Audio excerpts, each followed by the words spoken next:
you know. All right, we're live. It's crazy. Hello, everybody. Welcome.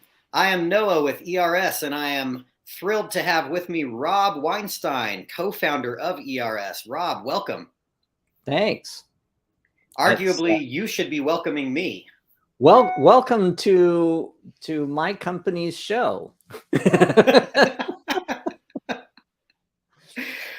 So, there are some rumors flying around that Yes. Full Steam sold, and Right. you are looking for a job. Yeah. Why are you leaving us, Rob? Right. I'm joking. I don't know who's starting these rumors. When the company was acquired, coming up on 5 years ago, the competition started some rumors early on saying, oh, they're going to turn corporate and then Rob's going to leave and the whole company's going to go under and all that. And obviously that didn't happen. And now the latest that we heard through the rumor mill is that Full Steam sold. And here's how this works, folks. And hi to everybody that's chiming in. Full Steam, their whole goal is to buy software companies that are already successful and are growing, and they add merchant services. And instead of just keeping the merchant service profits, they give it back to the company so they can expand. And that's what we've done. And I guess our sales are coming up on almost 10 times where we were. So the whole 10x thing that everybody talks about and is something that we're actually achieving, which has been an amazing ride and quite the learning curve. So we can talk about that later in this thing too. But yeah, I'm not going anywhere. Leslie's not going nobody's going anywhere. Their business model is not the typical acquisition of come in and wipe out the top tier and replace them with a whole bunch of Harvard MBAs or anything like that. They want us to keep running it. So they keep dangling more incentives to keep me and Corey around and now Jeremy on the DRS side and Brad. So there's motivation for us to stick around. Now, if I wanted to leave, there is no contract. And yeah, I made enough money I could retire now. I'm here because I want to be. So, and we're going to be talking about FAM and FAST later. I've actually got my fingers into other areas within Full Steam. And so we can talk about that in a little while as well. But yeah, there's no motivation for us to go anywhere. So I don't know where these people come up with this stuff. Right. Yeah. There's rumors have I guess a way of starting themselves, I guess. Right. Even if the company sold, they're selling to a bigger company who would just want us to succeed. They want us to all stick around. Right. So they're motivated to motivate us. So it's a win-win for us to stick around and keep doing what we're doing. Right. Yeah. So we've got a couple folks making comments about the boat, and yeah. saying, seeing you sticking around to get that second boat. Right. And if I understand correctly, I think one boat has been probably enough to handle. Am I right? It's been a doozy. You know what? It's been a love-hate relationship. The entire family, our dogs. We have 2 kids, my wife and I. We all moved aboard about a year and a half ago. And we just, with COVID going nuts and it becoming okay for people to work remotely, it made sense to try something new. And my kids happened to be at that perfect age, right in between high school and getting a career or a real relationship, where we said, you know what, we could spend a year traveling the East Coast and doing a life experience that you don't get too many opportunities in life to do that kind of thing. So we wanted to do it while the timing was right. We like our kids. A lot of people are like, oh, take a vacation without them. We always bring our kids along. We get along great. And so it was a memory building kind of time.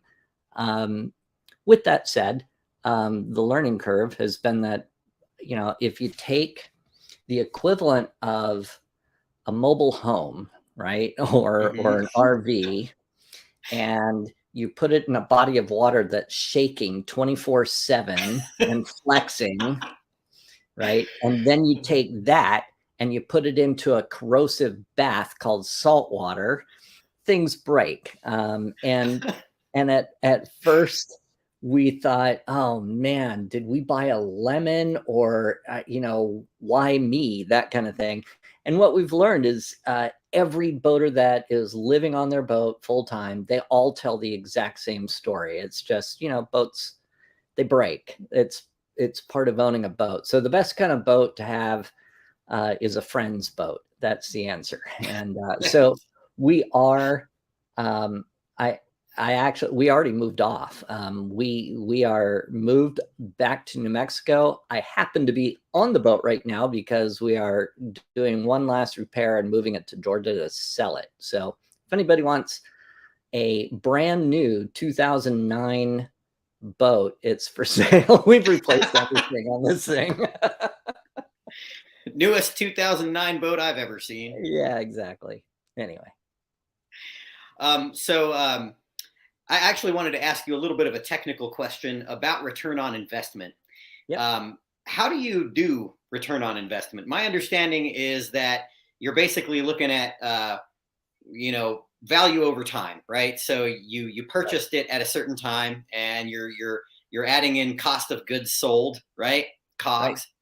Right. And so how do you do it? Can you give us sort of like a kind of a brief overview of how one figures out return on investment? Yes. Luckily, you gave me the heads up on this, so I made a little slide. 1 second. All right. Are you seeing that?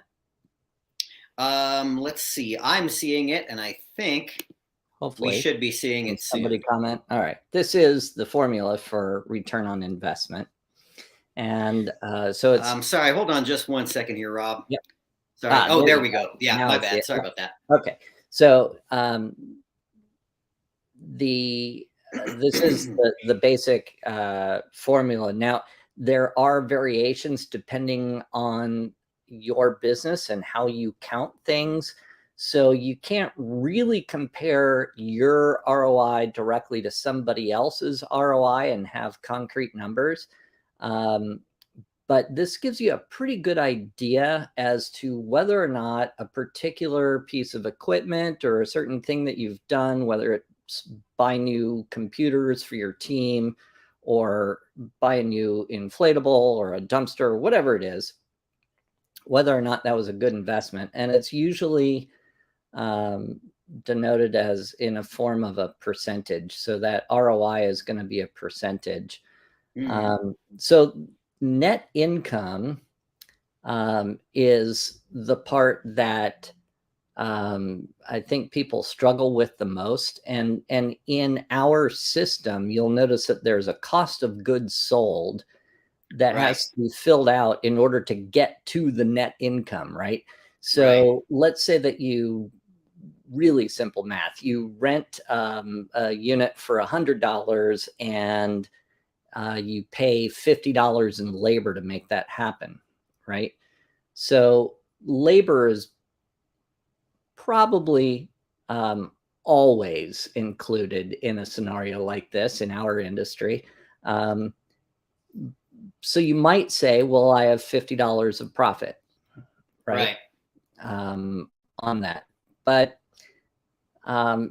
it depends on how you want to calculate it, because that's not totally true, because every unit has an average lifespan of, say, 200 rentals, right? Right.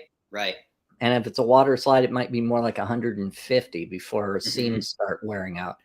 So you really have to put the replacement cost of the unit in there as well. Right. So some people will include that. So what you do is just use ballpark numbers. You say, well, it's a $3,000 unit. It's going to rent out 200 times before we replace it. So you just divide and you add that to the labor, and that's what you put in for cost of goods sold. Right. So it really depends on how nitty gritty you want to go. Some people, I've seen people even count truck insurance and things like that. But I really believe that the investment case is really about the equipment itself and the cost to deliver it in labor.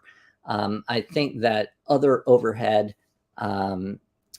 usually gets put into its own column for business overhead, like vehicle maintenance and insurance and things like that. But everybody seems to do it a little differently. So as long as you understand that it's going to vary from company to company, I think you can get a pretty good idea as to which ones are your winners and which ones aren't. And this is all about percentage, not dollars, right? So right. it's if you buy $100,000 piece of equipment, let's say you buy a game truck or something for $100,000, and the first year you make back 50, the next year you make back another 50. Now you're kind of at break even. The next year you make more, and so that net income grows over time, which is also why we put the acquisition date into the reports, so that you can look at it over time, because it might take a couple of years on some bigger pieces to make your return on investment, where a smaller piece might be a better investment for the short term, but dollar wise, it's not as much as, say, a water slide, right? So these things are all relative, but it's just another tool that everybody should have in their arsenal to give them an idea as to where to put their money. Right. Yeah, makes sense. And it seems to me like it's kind of similar to the concept of looking at your profit margin as opposed to just your bottom line sales number, right? Like you want to actually get an idea of how actually profitable an item is, because if you're just looking at a number, well, if it took you 100 years to get there, then was it really a worthy was it really worth your time? Yep. So actually, that brings me to another question. And by the way, to our viewers, please do feel free to ask us questions in the comments. We'll be happy to take those as we go. But so the other question that I have is, how do you kind of strategize around buying inventory? This is just, I think, an ongoing question that party rental company owners have, right? There's all this eye candy. I remember going to IAPA for the first time and being totally taken in with all of the, the really, really fancy looking things. And I remember you telling me, yeah, that looks pretty cool, but to be honest with you, a lot of the time it's the combo units with banners that really are your money makers, right? So, so what are your guidelines for that? What would you tell a newbie who's just getting into the industry as far as advice on how to buy equipment for success? Yeah, and if the guys that are on this have been around for a while, they've probably heard me say this a million times, because I repeat myself. But there's a couple guidelines that I've kind of picked up over the years that are working, not only for my company when I had a rental company, but I'm just seeing nationwide tend to be winners, right? So one is, when mom turns to little Timmy and says, "What do you want for your birthday?" the kid will never say, "You know what I want, Mom? I want a tropical bounce generic palm tree themed bounce," right? So what I'm getting at is that kids in that birthday party rental range, which we tracked, it's 2 to 5 year olds are the primary years, and then it drops off pretty sharply. By the time they hit 9, they're not renting anymore. for backyard inflatables, at least. So so if you're trying to, if you're spending money to get a customer at an early age, if you want to keep them longer, you need to get a secondary set of inventory that you can market to them when they're hitting that 7, 8, 9-year-old range. Right. Now, what throws people off is when you go to pick up the equipment, it's the 9 and 10-year-olds that are jumping in the inflatable, right? Right. But when you ask who's the birthday kid, that birthday kid is between the age of 2 and 5, right, 90% of the time. And unless you buy into some of the strange conversations that have been going around the country lately, usually it's a boy or a girl, right? So, right. So, that's why the generics are nice to have some in your inventory for when you're doing schools and churches and whatnot. Some corporate events, having some generic units is not such a bad thing. But generally speaking, you really should split your inventory in half, and half should be boys and half should be girls. At one point, I actually tracked boys versus girls, and it literally came in within one rental at the end of the year. Wow. A perfect split. So if you're not seeing that, it's probably because your inventory is skewed. So it really should be 50-50. And to this day, I still argue that girls tend to, at that age, 2 to 5, be into princess. So you should have a lot of princess themed stuff in your inventory, and the boys are kind of all over the place. Right. Just like that's why insurance is higher for us until we're 25, right? So you need I'm 44 and I don't see it ending for me anytime soon. Yeah. Well, yours should be high. I've seen you drive.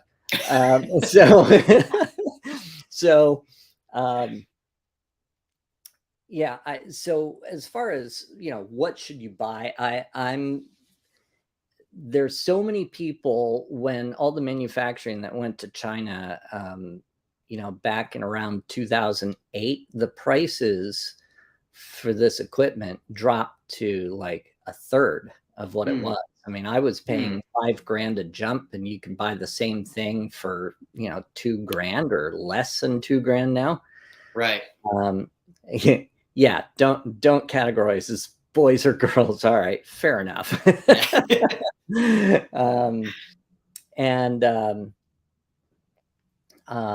So when it happened, the barrier to entry dropped dramatically. So we got a flood of people coming into the industry. So there was this natural inclination for people that haven't been in business for a while to have this race to the bottom on pricing. So they come into a market, and their instinct is, well, I want to make a name for myself, so I'm going to start less than everybody else, right? Everybody's charging $100. I'm going to charge $85, right? And you end up with this race to the bottom on pricing. And we saw that in a lot of big metropolitan areas. California probably got hit worse than anybody. And unfortunately, the market that I was in Albuquerque, was probably the second worst. Wow. And at one point we had 65 competitors in Albuquerque. And there were only about 5 of us that were doing it really seriously and spending $1,000 plus a month on advertising. But there were a lot of them, and a lot of them were doing this, $65 all weekend with a concession, tables and chairs, and all this, silly stuff. So my advice to newbies is start with combos, spend a little bit more, and just don't compete apples to apples with the cheap stuff. Right. As Ashley wrote, you have to know your worth. Yeah. So, so my advice to everybody, and I think it's held well for the people that listen to this, you should be at or higher than everybody else in your market. Right. Now that does mean that you have to come in with, this makes some assumptions. If you're going to come in with ratty used equipment, that's falling apart, well, then you're not going to get that, right? But if you're going to say you're the best and our service is the best, well, then you should be charging the best, not the best, the highest prices, Right. And stand behind the value that you're presenting. So you say, well, we have new equipment. We actually show up, we clean it, we're insured, and you get what you pay for. And those are the companies that generate enough cash flow that they can reinvest in their business and grow. Yep. If you are, always coming in at the bottom of the market, then those are the people that you see flip every 2 years, because what happens is you rent the heck out of your stuff, but when it's time to buy new equipment because you've worn out all your equipment, you don't have enough cash to reinvest, because the small amount of money that you were making, you were eating with, right? There wasn't anything left to reinvest and grow your company. So you really need to be, at that higher level. And then of course you get into the, how do you justify that? And that's what I was talking about earlier, is you carry better equipment. You carry the water slides that are cooler. You change out your inventory every 2 years to keep it fresh looking. Maybe you provide some more white glove services, like we'll even come back with a secondary crew and clean up your party space after the party. I mean, whatever it is, right? You should be thinking of new levers to pull. We used to add themed trinket bags, party goods, for the kids. So if we rented a pirate ship, we had a loot bag that went with it. Or if it was a princess party with a princess themed jump, we sold princess goodie bags to go with it. And it was all just to, create something a little bit more special for the kids. And I've talked about this a lot in the past, but I think that if you train your teams to truly make the birthday child feel special, that goes farther than anything else you can do. We always made sure that the birthday kid was the one who turned on the blower, and they were the first one to get into the jump, right? That is so clever. And, they feel special that way. I mean, and I don't want it to come off wrong, because it starts to feel a little bribery, but one of the one of these days, somebody will come forward and say, I'm the one who told you that, because I can't remember who told me this, but they gave out a Sacagawea dollar coin to the birthday child. Oh, nice. And inevitably, if you do that in front of the parents, you always get a huge tip, because you treated their birthday child nicely, right? And there's that law of reciprocity that people want to get back to you. So, okay, I just see a question coming up. How did you handle growth? And would you buy more trucks and units without having the staff to deliver them? Yeah, and that's kind of basically what I was going to ask as well, right? As you scale, right? How do you actually handle that? Staffing has always been a challenge, and ever since COVID, it's gotten far worse. I think if I would imagine everybody on here would agree that that's probably the single biggest challenge with the industry right now, is just manpower. Getting people to show up, finding people that are interested in working, and because of inflation, the people are expecting more and more money, right? I mean, if you can get $13 to $15 an hour flipping burgers at McDonald's, well, that means that you're not going to get anybody to work out in the sun carrying multi-100-pound vinyl for $15 an hour. I mean, if you do, it's going to be very short-lived, right? That is not fun, right? Right. So so I think that financially, it's you got to pay more, and how do you pay more? Well, you gotta charge more, right? So once again, this is coming back to, if you're not at the top of the pricing food chain, you're going to come up short, because you have to have the margins to be able to pay well in order to get people to show up, right, that will be friendly to kids, right? Yeah. So and yeah, there's some great conversation going on in here. By the way, somebody, they always ask me, what was the one mistake that you would, go back in time and do differently? I bought a brand new box truck in year 2, and everybody fought over it. I loved it. The guys loved it. We had a nice lift gate on it. It was one of those things that everybody loved. But the reality is that I dropped, I have 45, 50 grand on a truck. That if I had put that into inventory and just put up with another used junk truck, I would have been better off earlier. Because it's like playing those video games. Like, I don't know if you've done any of those strategy games where you have to mine for resources, like StarCraft or any of those kinds of things. Right. You have to get the resources first. That's what funds everything else, right? Right. So putting money into a truck wrap before equipment would be a mistake, in my opinion, right? You can do it as soon as you can. There's nothing wrong with a truck wrap. There's nothing wrong with a wonderful box truck, but do it in the right order. And I think that the focus has to be on what will generate income, right?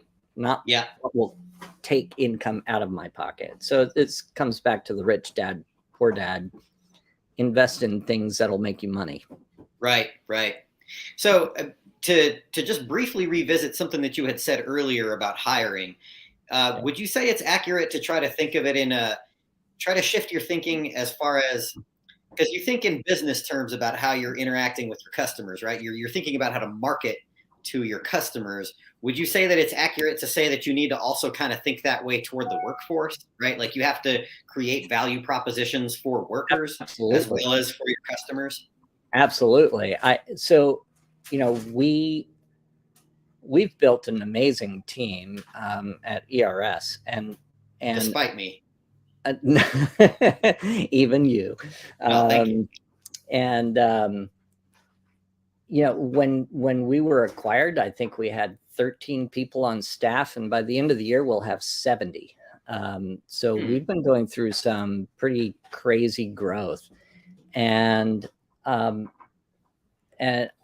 be honest, there are some of the hiring that we're doing is arguably below market value. But how do we do that? The answer is, it's about culture. I opted to put more money into the environment, the camaraderie. We buy lunch for the team. We have cool offices. We still pay a fair wage, but it's just not at the top of the market. We've got benefits and all that kind of stuff now as well. So I think that culture goes a very long way. I've had people that were coming from jobs that were paying $20,000 more a year, and they said, I'd be willing to work here at a pay reduction just because I love your culture. And I've had that stated during job interviews. And of course, we're not trying to underpay, but what I'm getting at is that culture goes a long way. And that is, can I have a raise? Who wrote that? You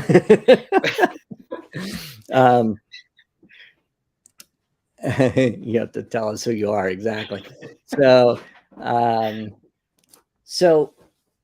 I think that, when you listen to Sal and Jim talking about Busy Bee, Yeah.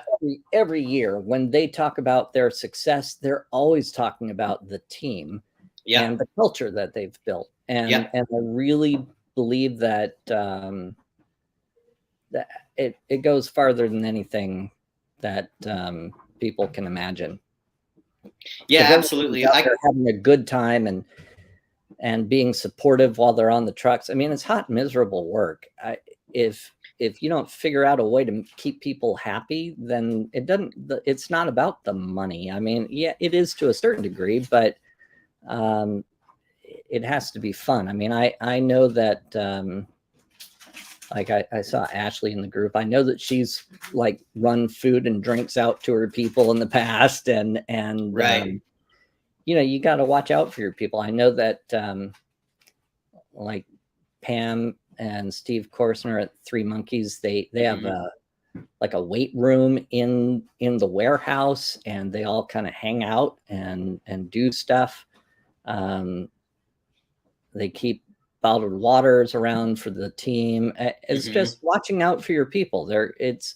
I think that the days of treating people as employees as opposed to people are gone. Right. I'm gonna be brazen enough to just say it's gone. You can't, I'm gonna tell my guys when to show up and what they better do that or they're out of here. Okay, they're out of here because there's too many ways to make a living nowadays, right? Right. I mean, they're gonna go and start their own YouTube channel now. I don't know. Right. So I can attest to what you're talking about in terms of the workplace environment here at ERS. That's something that when I'm feeling stressed out, I never feel like it's because I'm not supported. If I'm ever stressed out, because any job you're going to feel stressed out from time to time. There's bad days and good days. Yep. Yeah, exactly. And it's never because I don't feel supported. I can say personally for me, the kind of thing that brought it all together for me was meeting our customers in person for the first time, really seeing what a difference the product had made for all you guys out there watching, right? Just understanding how this was a real thing in real people's lives that helped them. Before that, I was enjoying myself, but I wasn't. It was a job at that point, a job that I liked, but it wasn't a part of me in a way that it is ever since then, right? So why we try to rotate people from tech support to come out to IAPA every year and meet people, and why we invite the team to come out to ERS Con. It's the same thing. When you see that there's humans on both sides of the aisle, there's a better connection. We're all working together, and now that's the whole culture thing extends to our customers. I mean, it's not just inside of our four walls. One of the things that we did years ago is we spent real time on our core values. I had a high paid consultant come in, and he locked Corey and I into a conference room in a hotel for 2 days just on core values. And core values are those, we deploy software regularly, we have our customers' backs, we have all those kind of mission statement kind of value statements that everybody throws into a book somewhere or prints and sticks on a wall. And look, I had already written most of those same statements, but when you're forced to really think about it and really embrace it, then it becomes more important. And we had this official rollout to our team. And I know that like the one core value that stuck with Leslie forever is we have our customers' backs, and she embraced that like anything. And she will start a fight if she has to defend customers in a company meeting and say, this is what they need, this is what they're telling us, and blowing that off is not okay, right? And so that extension of a good culture, extending to the family that we call in our user group, that, it means a lot. Yeah. So, yeah, I can say that we don't have the dysfunctional family members on occasion, but right. Well, that's unavoidable. Right. Yeah, like I said earlier, I can attest to all of what you just now said. So there was something that let's see. I'm sorry, I lost my place here in my questions. Oh yeah. So this actually kind of dovetails into my next question, which was, how do you manage? I sort of ask everybody this, right? Because everybody has a different answer. How do you manage to, and I know sometimes probably the answer is you don't, but how do you manage, having a life outside of work when you're really devoted to your job, right? Because, you can't not have a life outside of work all the time, right? I mean, there are going to be times when you do, but at some point you have to be able to unplug and sort of, spend some time with your family, right? Do some 3D printing in your case, or whatever, whatever things you do, to keep yourself sane. I am maybe overly transparent in all things. So when you ask a question like that, I'll give you the real answer. The real answer is, when my rental company was going full tilt, my son at one point said, "I want to take your phone and gently place it in the middle of the highway." Oh my gosh. And when it really hit home, I think he wrote a poem about his dad never being there. So let me start by saying, I am not the master of life balance. But I did. That's why we're on a boat. Although this particular chapter is coming to an end, it was to spend some quality time with the family. And that doesn't mean that we're, hanging out and doing fun activities all day, but I try to be present when we are together, right? And even if that's at weird hours or whatever, I think it's very important that you find some life balance. It's actually a struggle with our team, because everybody at ERS, a few people in particular, Leslie, if you're on here, Susie, I'm pretty sure they're both busy busting their tails, Yeah. I get calls, and emails starting at 4 a.m. because we have people in different time zones, and I am often on the phone until 9 p.m, sometimes even later. And it's because my team doesn't stop working. So, I think it's a struggle for all of us. If you're passionate about what you're doing, hopefully you don't hate it, right? Hopefully you like what you're doing. So that's the first requirement, is enjoy what you're doing, because you're going to do a lot of it. And then I think that in order to do your best work, you have to have downtime. So I personally want our team to not work late at night and on the weekends. It's as a business owner, that might sound counterintuitive, but I just believe that everybody refreshes their batteries and works better if they get some downtime, right? So when somebody asks for time off, I give it to them, right? I remember that one time when I emailed you on a Sunday night, and you answered my question and said, "Now go hang out with your family." Right. I remember that. Yes. We were off company wide for MLK Day this week, and I got text messages from our team, and I said, "Here's the answer. Now stop working." Yeah. Right. Yeah. Anyway. Yeah. So back to a little bit of a technical question here.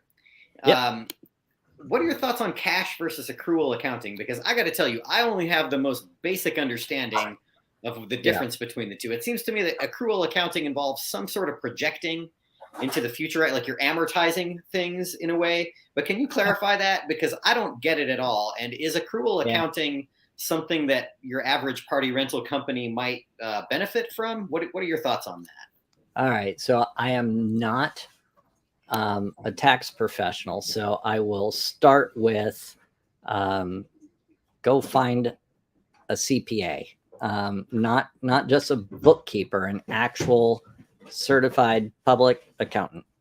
To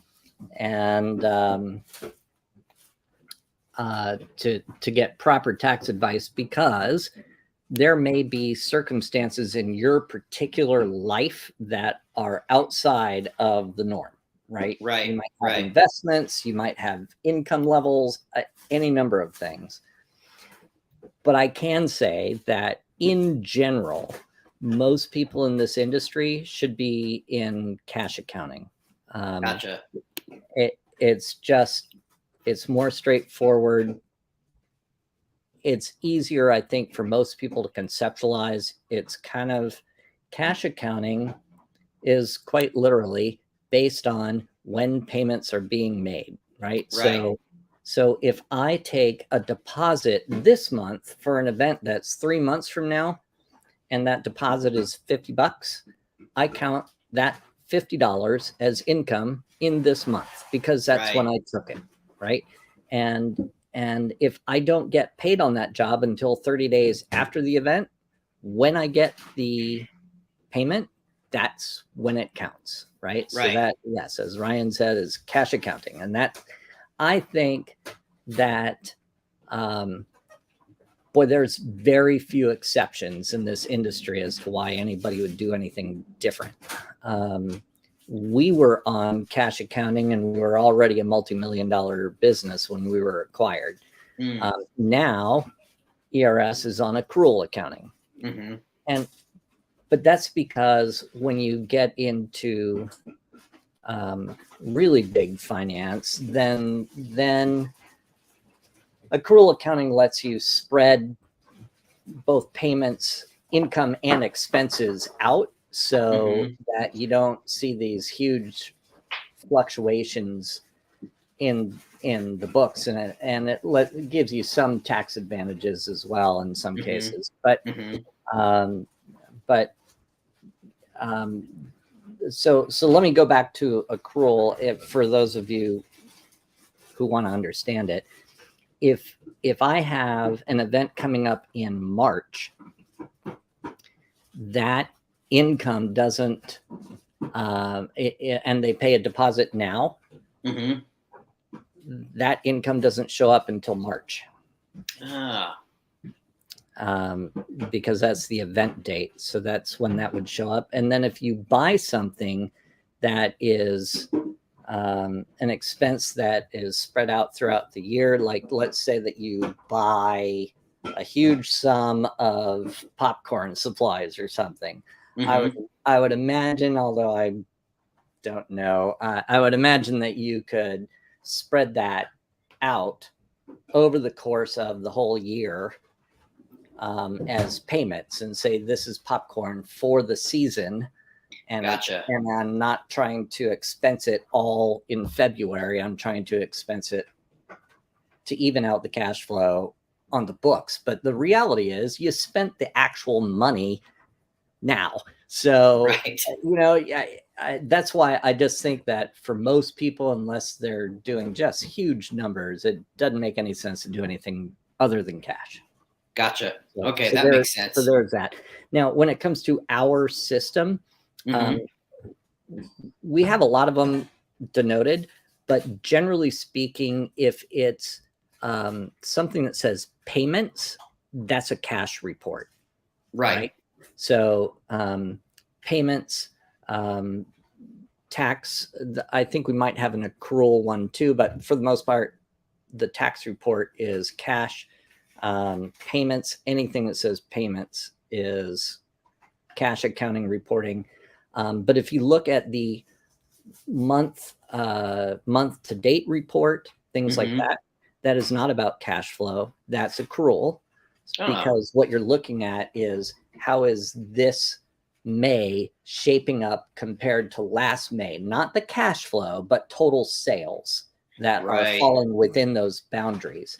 So accrual reports are really good for the health of the company and to compare and contrast how things are going, to set sales goals and budgets. But really, cash is, reflects closer to what's happening in your bank account. Gotcha. So it sounds like will never match up. That's why, we'll get a new business owner that goes, your reports are all wrong. They don't even say the same thing. And I'm like, well, you're probably comparing cash to accrual. So. Right. So it sounds like there's a functional difference sometimes between your reporting versus, they're both just different kinds of reporting, but that you might actually, file your taxes in one manner, and yet you might use a different sort of model for budgeting and planning and that sort of thing. Right. Do I kind of get that correctly? So it sounds like there's actually some value to both, and you just have to figure out kind of what works for your business. I think for most people in the industry, looking at some accrual reports gives you some great oversight or insight to your business, but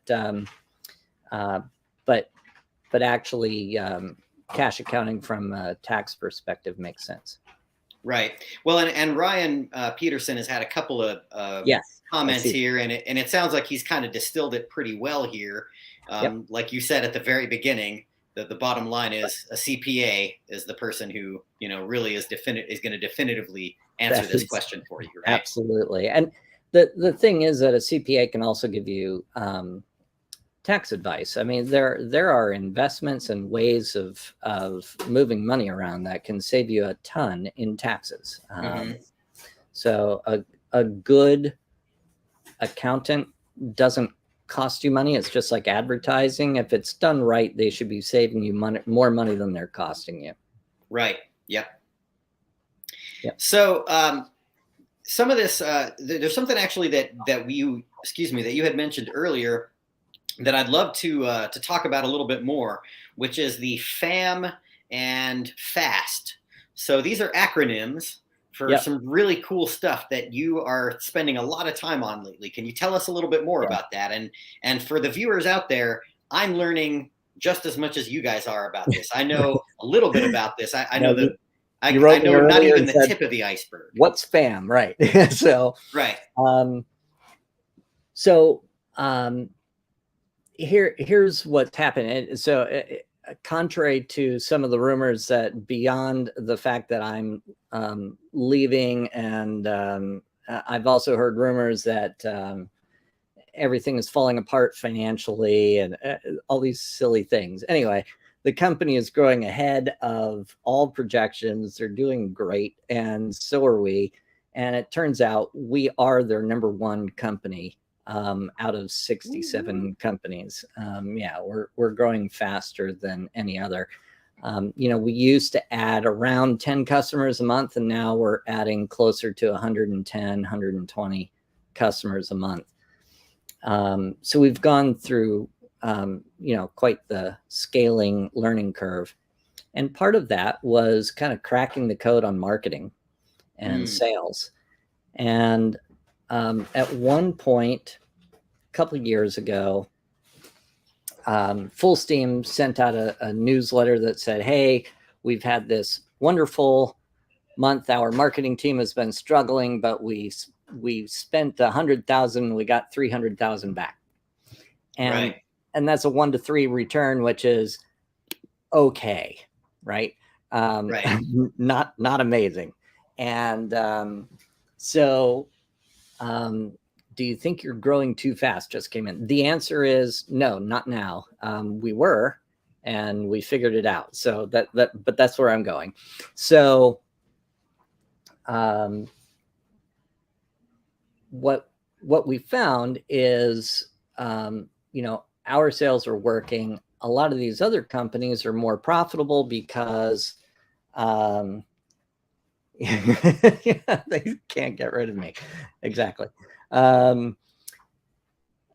what we found is a lot of these companies that are software oriented, they buy, by the way, they're not all in anything that's related to what we do at all, right? So they do limousine rentals, they do bridal software, they do PGA golf courses, oil change stores, and they control 80% of the oil change industry, like the zip lube kind of places. So so Full Steam is doing fantastic, and they're kind of a shining star within their circles. And we were doing things really well, and I called them up and I said, if my marketing team was getting those kinds of results, they wouldn't be around very long. Right.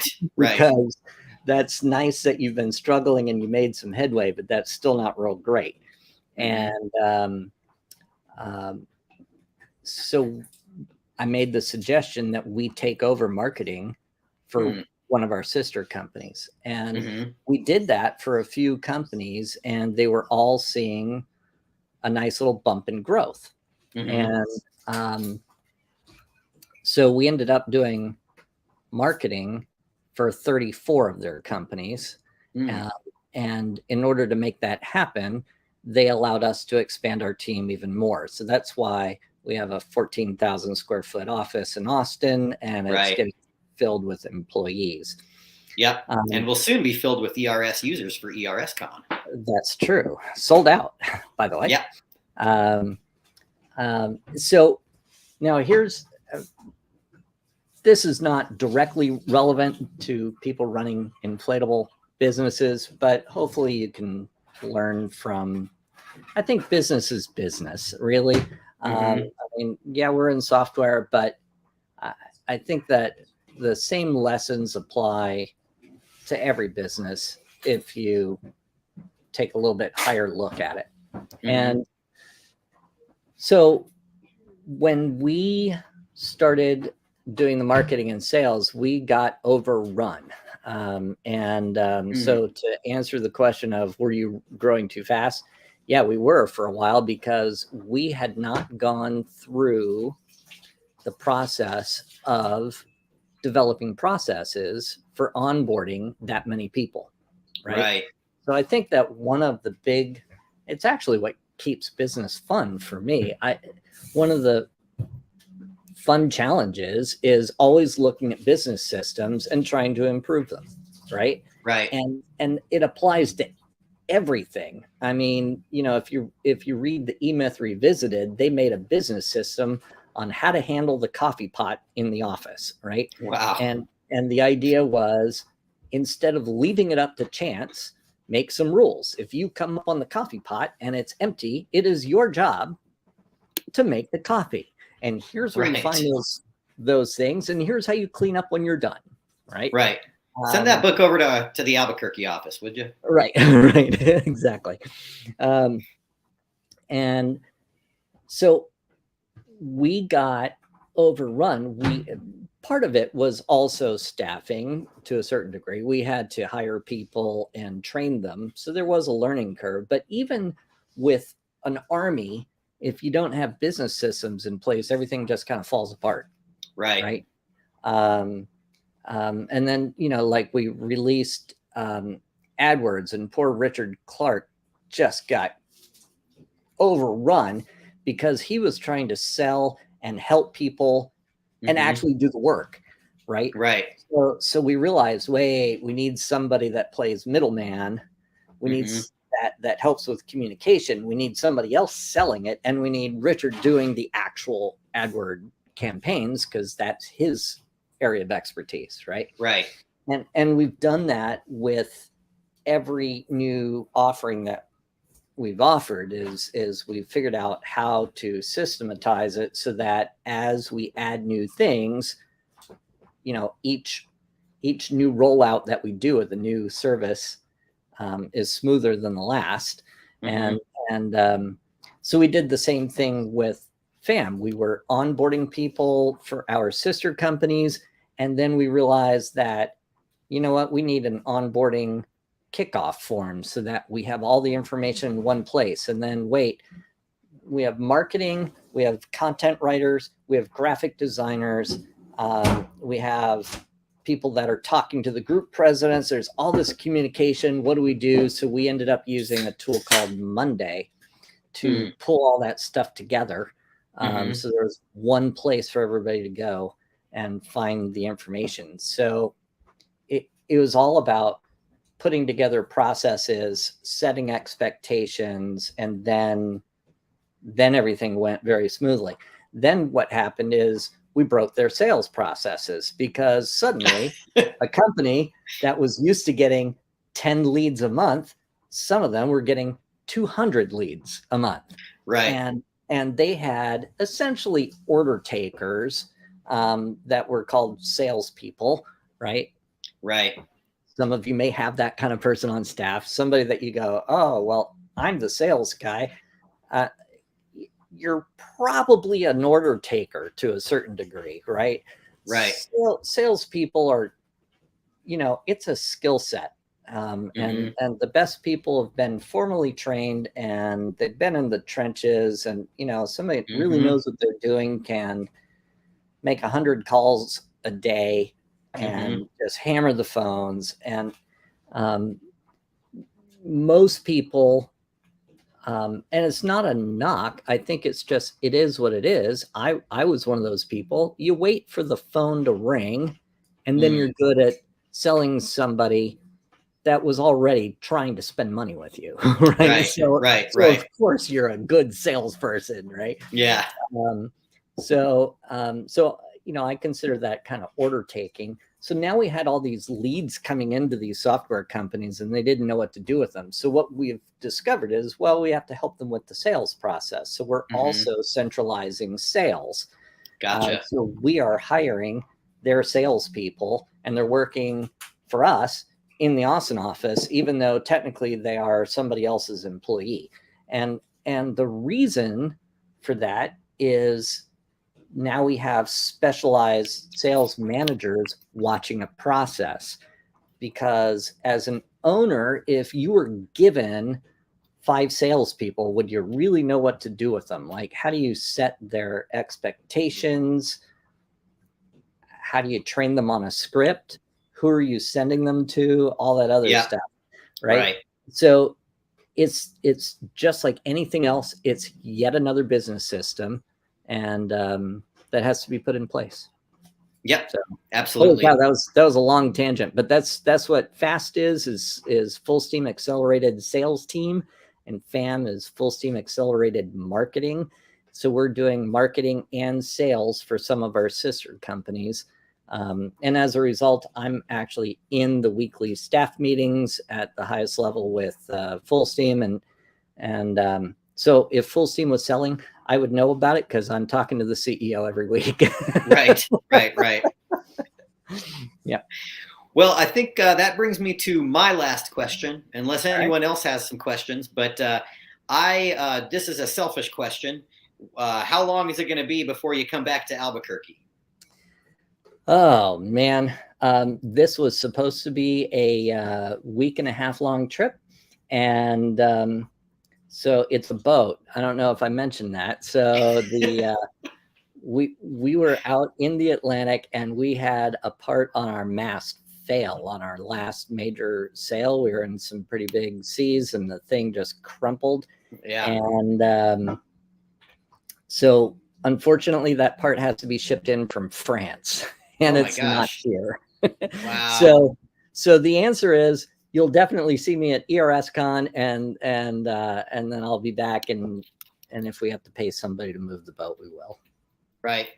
So Gary is asking if you are ready for his questions, and I'm thinking the answer is as ready as we'll ever be, Gary. Right. Yeah, Gary, you scare me. Go ahead. Well, feel free to type something in there, Gary. Gary and I actually checked in last week. Really, truly awesome dude. We're actually running pretty close to wrapping time here. Yep. So I think, Gary, you'll probably have to just send me a text or give me a call or something like that. But Thank you so much for your time today, Rob. I always enjoy talking with you. Oh, how? Why is Noah the best employee? Because he's always smiling. How's that? Thank you, thank you, thank you. I will accept this. I will accept this award humbly, and I'd like to thank the Academy. I like it. Seriously though, I always love talking with you, Rob. Just on a personal note, you're a person who helps me cut through the complexity. You know, I'm a detail oriented person, as you know, and you help me see through to the core and not get hung up on things. And so I always appreciate you and all of your wisdom. And, thank you so much for your time today. Likewise. No, I appreciate it. If you guys aren't aware, all those cool walk me tutorials are all being made by Noah. So. Oh, thanks. Yeah. I'm actually going to pull up the survey data right after this. So we'll see if people think they're actually cool. All right. Sounds good. All right. All right. Well, thanks again, Rob. And we will see you, hopefully sometime soon, and keep rocking away. Thank you so much. Sounds good. Thanks, guys.